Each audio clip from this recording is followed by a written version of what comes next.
J'avais des parents comédiens et donc je n'ai jamais vécu autrement que bercé par ce métier de cinéma et de théâtre, d'ailleurs parce qu'ils faisaient du théâtre tous les deux quand j'étais enfant.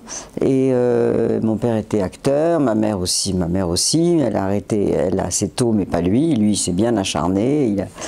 Il a joué dans d'innombrables films et puis il a commencé à faire de la mise en scène et puis il a commencé aussi, surtout avant de faire de la mise en scène, déjà à commencer à travailler lui-même sur des scénarios. Et c'est comme ça que j'ai été baignée dans cette atmosphère de scénariste dans mon enfance. Je rentrais chez moi en sortant de l'école et j'avais mon père avec une bande de co-scénaristes. C'était tous des hommes d'ailleurs à l'époque, mais pas des moindres, parce qu'il y avait des grands scénaristes très connus qui ont leur place dans l'histoire du cinéma, comme des scénaristes comme Orange et Bost, Henri Janson, Frédéric Dard, Boileau et Narcejac. Enfin, je m'asseyais dans un petit coin et puis sans même m'en rendre compte, j'apprenais ce que c'était que l'élaboration d'un scénario, d'innombrables conversations, des notes, de la rigolade, des angoisses, et puis petit à petit une construction d'une histoire, des personnages. Enfin voilà, c'est parce que c'est une curieuse chose à apprendre, l'écriture d'un scénario. Il n'y a pas vraiment de règles, et puis il y en a quand même qui ont été finalement élaborées plus tard, mais en fait c'est une chose étrange. Un scénario, c'est quelque chose qui est écrit mais qui n'est pas fait pour être lu, même comme une pièce de théâtre ou en tout cas un roman ou un livre. C'est quelque chose qui s'adresse à toute l'équipe qui va fabriquer ça, que ce soit évidemment les comédiens avec le texte qu'ils vont avoir à apprendre et à jouer, mais c'est aussi, ça s'adresse aux chefs opérateurs, ça s'adresse aux costumiers, ça s'adresse aux gens qui vont faire les décors. C'est quelque chose d'assez technique et donc ça je l'ai jamais vraiment appris, j'ai juste voilà, c'est rentré dans ma vie. Oui, je pense que les écoles de cinéma, moi je ne suis jamais allée dans une école de cinéma, c'est vrai, mais enfin je pense qu'il y en a des très bonnes et il y en a plus d'ailleurs maintenant qu'avant, mais c'est vrai qu'entre aller beaucoup au cinéma par exemple, ce qui a été mon cas depuis que je suis toute petite, c'est comme apprendre une langue. Quand on vit dans un pays, on apprend le cinéma en le voyant, en l'avalant, en le faisant rentrer complètement dans son univers et en rentrant dans l'univers du cinéma. Donc c'est quelque chose que j'ai toujours vécu. Quand je regarde un film, je redeviens spectatrice. Je me laisse embarquer vraiment comme spectatrice. Sauf si vraiment je trouve ça très mauvais, auquel cas je me détache, mais ça c'est le cas de tout le monde. Mais je suis très groupie et j'aime beaucoup aimer les choses. Et puis la réflexion sur ce que vous venez de dire, c'est-à-dire sur tout à coup le montage, les dialogues, la qualité de l'interprétation, l'image, la qualité de l'image, etc. Tout ça, c'est après que j'y repense et que je peux un petit peu décortiquer les choses. Mais sur le moment, je me laisse complètement emporter comme une spectatrice qui n'aurait jamais fait de cinéma.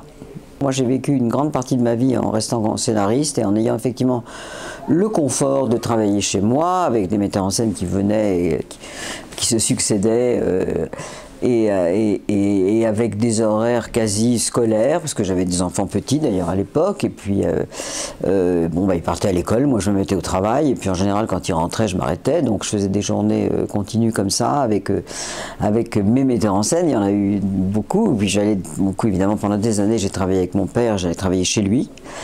Mais enfin, c'est un travail extrêmement intime. Le scénario, on est deux, mais quelquefois on est trois ou même quatre, mais enfin, en général, on n'est pas plus nombreux que ça. Et donc, en effet, tout à coup, un plateau de cinéma et diriger une équipe et avoir des décisions sur chaque détail, sur tout ce qui va paraître sur cet écran, et ça a été un saut dans le vide, absolument, et je ne savais pas du tout comment j'allais vivre ça, je ne savais pas du tout si j'allais aimer ça.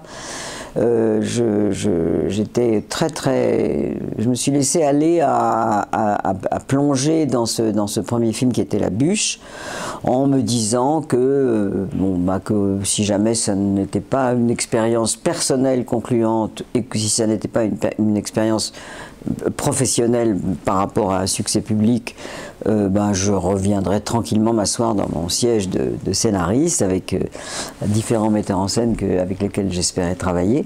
Et puis en fait, j'ai beaucoup aimé cette expérience. Le film a été vraiment un très beau succès.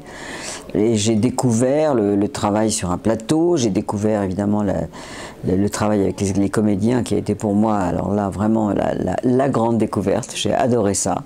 Et voilà, la sensibilité de chacun, les manières différentes dont il fallait les aborder, les diriger. Moi j'aime bien ce mot, justement, les emmener vers ce que j'avais écrit, et puis me laisser aussi très perméable à ce que eux pouvaient apporter d'inattendu dans des textes, dans des interprétations. Tout ça, c'est un processus que j'ai vraiment beaucoup aimé. C'est vrai que c'est vrai que je suis très citadine, vous avez raison, en effet, mais j'ai quand même tourné dans le sud plusieurs fois, et puis j'ai tourné, alors j'ai écrit, j'ai pas tourné, mais j'ai coécrit un scénario qui s'appelle Les Marmottes avec Elie Chouraki, qui se passe à la montagne pendant l'hiver. Mais c'est vrai que je suis oui, je suis très citadine, vous avez raison, j'aime bien les villes.